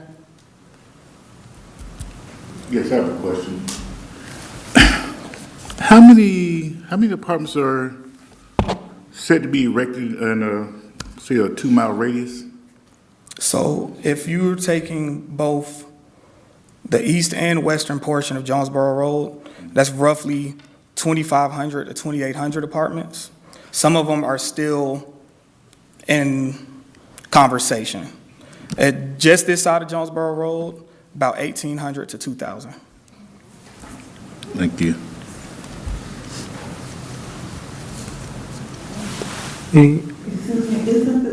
The new school is going to be built, isn't it right across the street from here? Yes, ma'am. So Jonesboro Road is a 4-lane road. There's a median in between. So the new school is on the other side of the street, but the new school doesn't gain access from Jonesboro Road. They get access from Willow Lane. From Willow Lane? Yes, ma'am. And didn't we just approve some other apartments on Willow Lane a few months back? You approved about a 50-unit townhome development on Willow. Well, actually, I'm sorry, I misspoke. That 50-unit townhome development was approved some years ago. It's just now being developed. But Willow Lane does have a single-family and townhome development closer to Bridges Road. Isn't there a large apartment unit just a little bit further? I guess what direction are we going? I want to. Yep, so right on Willow. So the zoning advisory board heard that case, but it hasn't come to fruition for the Board of Commissioners. Okay. So it's up in the air at this point. Okay, I got you. Okay, I'm just. Okay. Any additional questions for staff? Okay, if not, we'd like the applicant to come forward, please.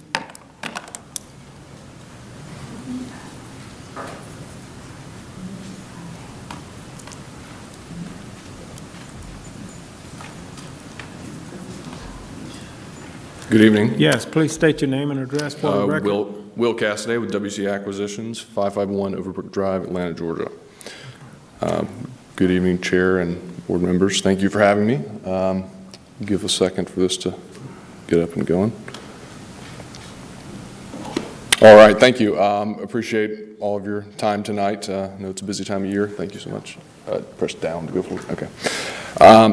As was just stated, the project before you tonight is a mixed-use project at 982 Jonesboro Road, or proposed mixed-use project at 982 Jonesboro Road. As you can see, this is a project that sits at the intersection of Jonesboro and Oak Grove Road. At the primary intersection there, it's, as was stated, a little over 30 acres, 30.24 acres. The current zoning is RA. We are requesting a rezoning to MU, which is consistent with the comprehensive land use plan. We are, I'm sorry, the existing site photos you can see here show the current conditions of the site, which are predominantly vacant. But you can also see here the fully lighted intersection and divided highway and 4-lane that is Jonesboro Road, as many of you are familiar with. The topography as well kind of slopes downhill, if you notice that from the intersection going down. But as was mentioned, the property is within the future land use plan is high-density residential, or high-density mixed use, rather. You can see all of the property surrounding this property that is also designated as high-density mixed use in the future land use plan.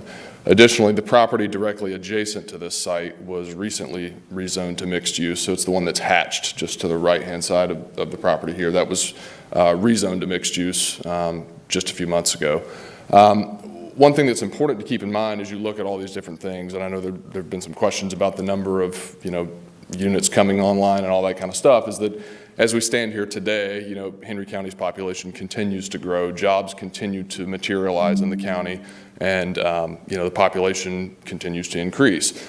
But with that, it's important to remember that projects like this, though we stand here today and talk about it and discuss whether or not to approve it, a project like this doesn't show up on the ground in real life for 2.5 to 3 years potentially, based on the time frame that we get approval, to the time frame that we go through permitting, to the time that we ultimately pull permits, construct the project, and then deliver. So I do think it's important to bring that to light, because it's easy to, I think, get caught up in talking about how many things are in front of us right this very minute, but the thing that happens in a lot of instances is that as job growth continues, if you put a kibosh on proposed growth, you end up with a housing deficit, which is what's happened in a lot of major metropolitan areas across the country, is that we have severe housing deficits, and consequently we're having to rush to try to catch up to those as much as we can. We we do a lot of this mixed-use type development across the southeastern U.S. As we evaluated Henry County and we evaluated this specific site, one thing really stood out to us among all others is that this site is particularly well situated for the type of development that we're proposing here. The reasons for that are multitudes, but I'll start with, first and foremost, the infrastructure for a type of project like this is already in place. Jonesboro Road is already a 4-lane parkway. There's already a fully lighted intersection at this location, as you can see, so there are turn lanes in multiple directions, turn signals, again, a 4-lane parkway with adequate right-of-way, et cetera.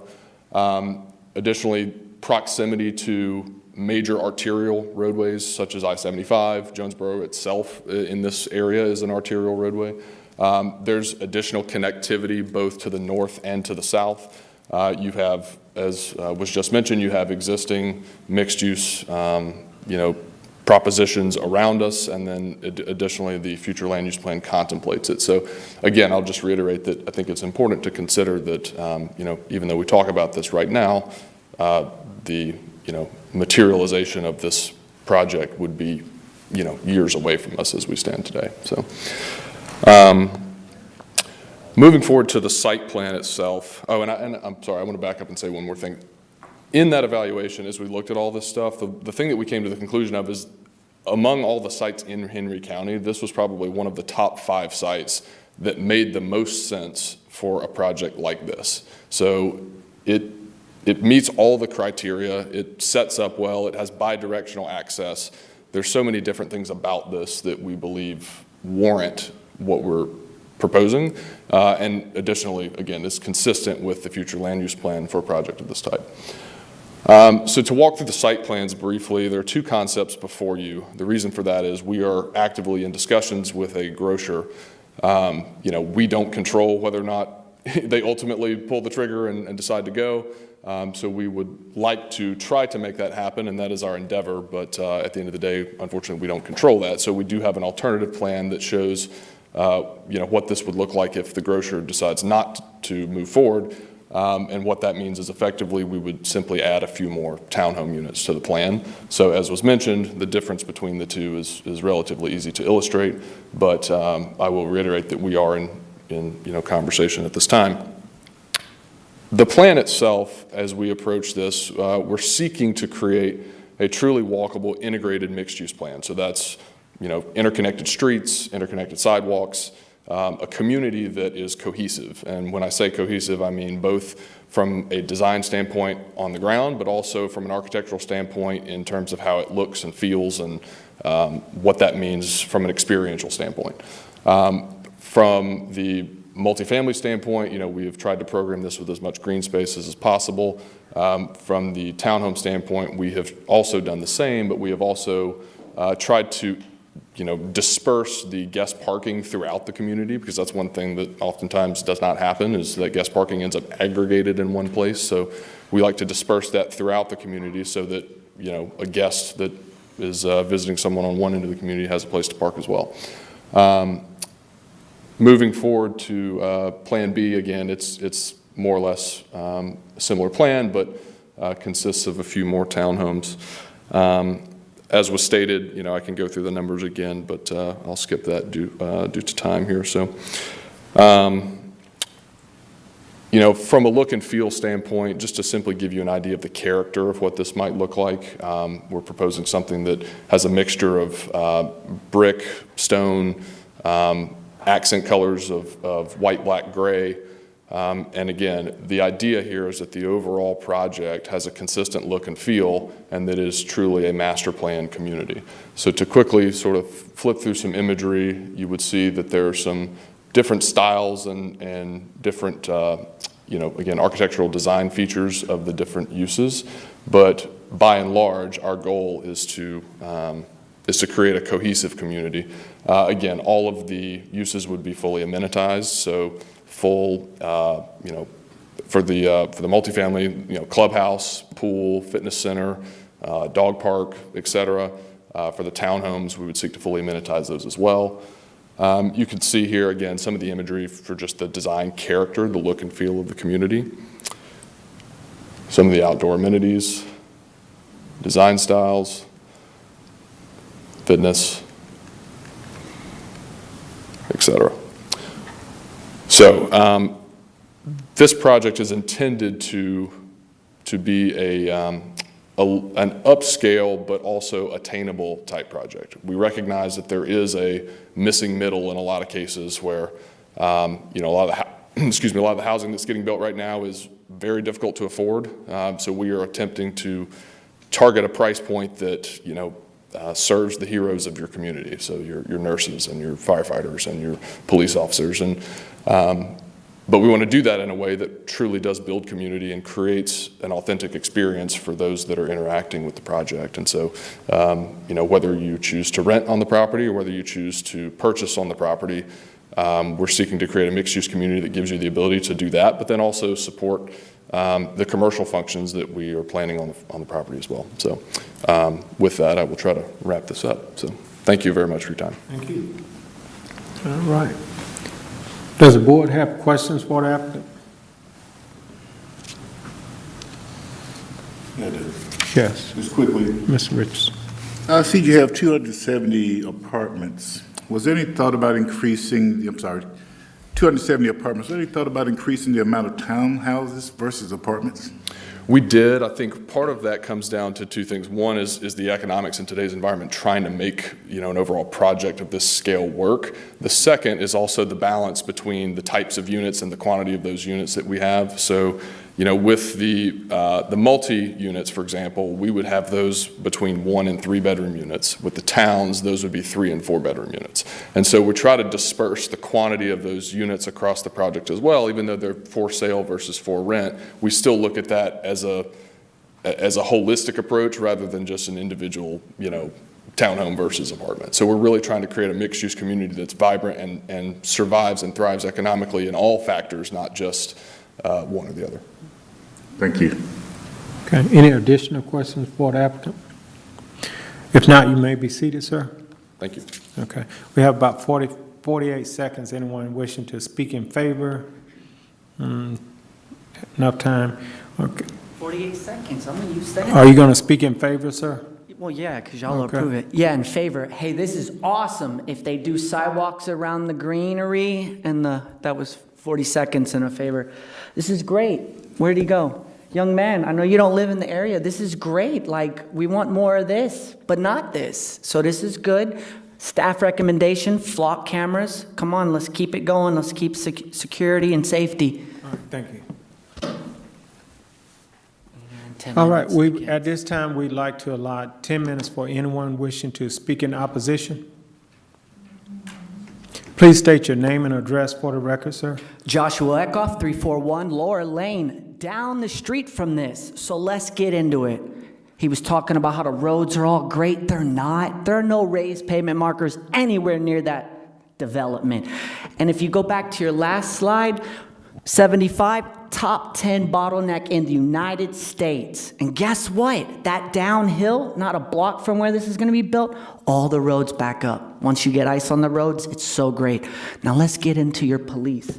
We had domesticated violence in our gated community. We are the 11th domesticated violence calls. Renner, right? 20 rounds ring out.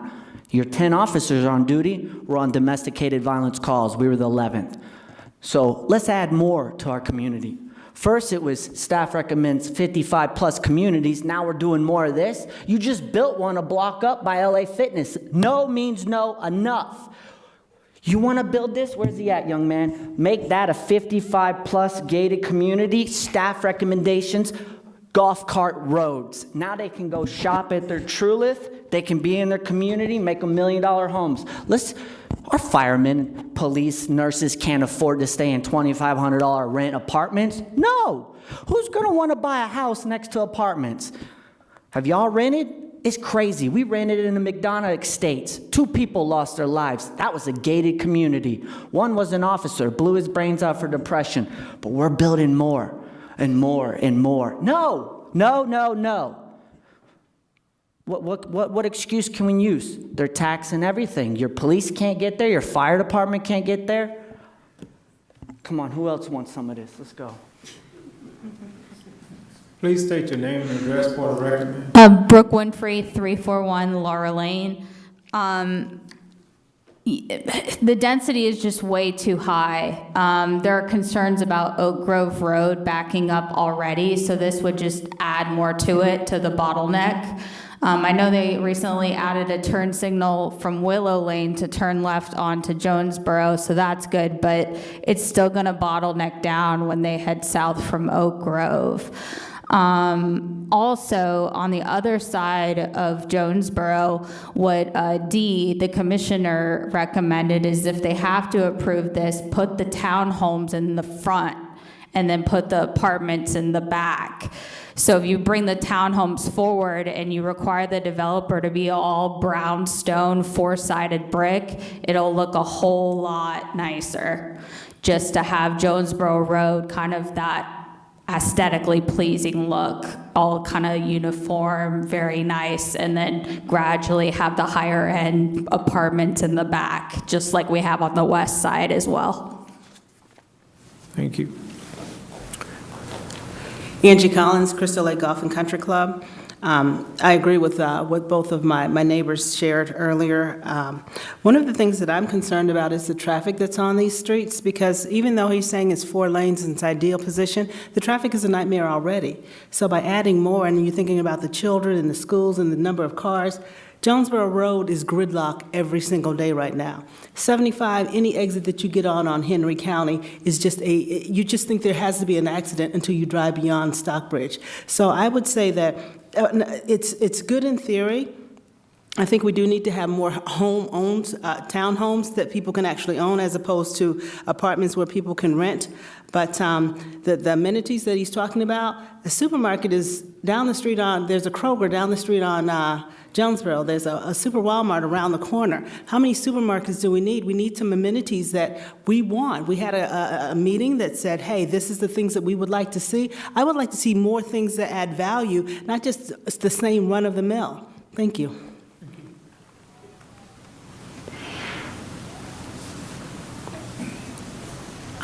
Sharon Causey, 100 Oak Grove Road.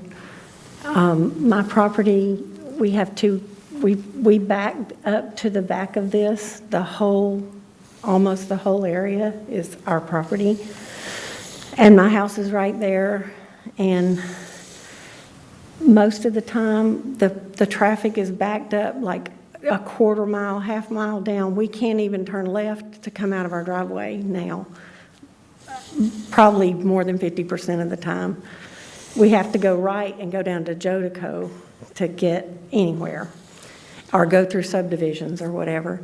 And I also am concerned that if it is approved, I would like to request some kind of buffer that's a really big buffer to buffer noise and everything, because the woods will be gone and our house will be sitting there next to apartments. And I agree that there's too many apartments already everywhere. It's like Family Dollar in Henry County. Thank you. And this is not going to do anything but decrease the value of our property and the resale value of our property. Right now, we look to the south, we see woods. What you're proposing, we look to the south, we're going to see the back of condos. And I've been here 40 years, and that's not what I envisioned in my later years in life. Thank you. My name is Sean Connors. I stay at 133 Traditions Lane and Traditions at Crystal Lake. My concern is that when you mix townhouses with apartments come Section 8 with Section 8, and I was raised in the projects, so I have no problem with that. I'm just saying, with the way Henry County is growing economically, the value of the houses will decrease because of the company that will occupy. And we need to think seriously about, the growth of all these apartments, because landlords are going to rent to all types of individuals just to make that money. And crime is going to be on the rise, and we have a limited police force. So it's like we're creating a time bomb, and it's going to explode, and when it does, everybody is going to be wondering what's happening. No roads, and it's just going to be a mess. Thank you. We have 2 minutes and 28 seconds. Anyone else wishing to speak in opposition?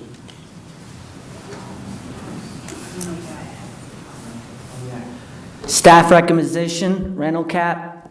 I'm very passionate. Y'all know that. Less litter, more love. But I'm here representing them young people.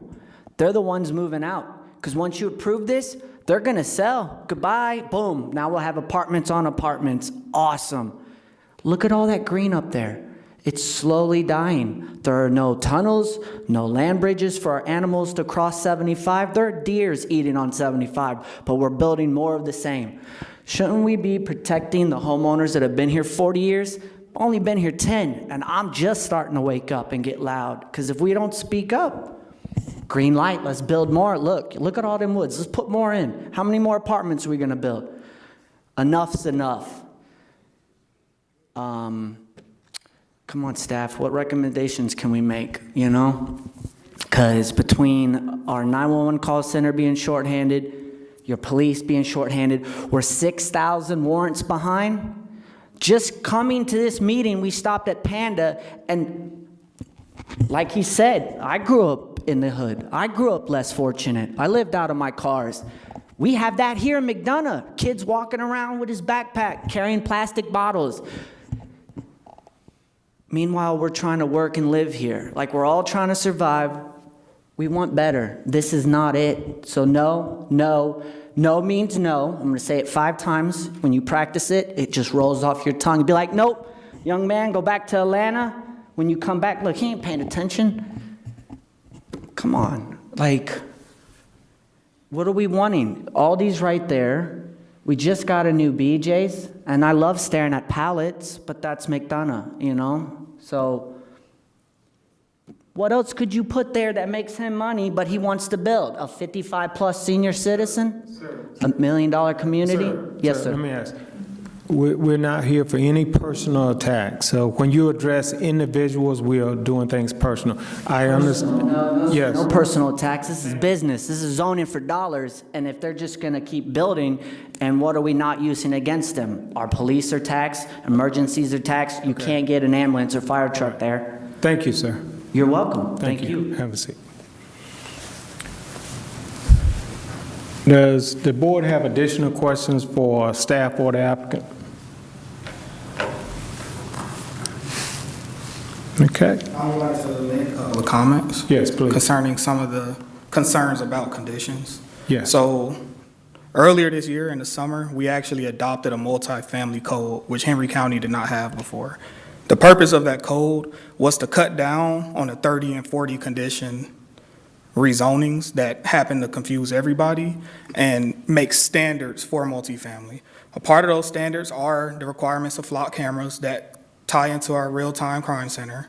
And also, we do have a condition in here that limits the townhomes to 10% rentals. So those were 2 of the specific conditions that were mentioned. There's also a walking trail around the stormwater detention area. So these conditions are in here.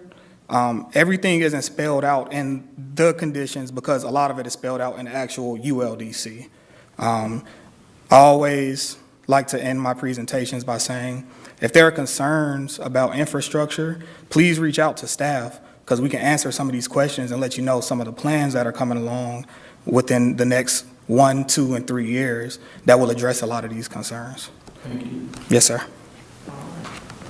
Does the board have any additional questions for staff or the applicant? If not, call the case, please. RZ 2319, WC Acquisitions LLC of Atlanta, Georgia, requests a rezoning from RA Residential Agricultural to MU Mixed Use for property located at 982 Jonesboro Road and Land Lot 97 of the 7th District. The property consists of 30.242 plus or minus acres, and the request is for a mixed multifamily residential and commercial development. District 4, presenter Kamal Al-Salam, Assistant Director. Okay, we've heard the case. Do we have a motion? I make a motion based on staff recommendation that we approve. Okay, we have a motion. Do we have a second? I'll say. Have a motion and a second. Any discussion? All in favor?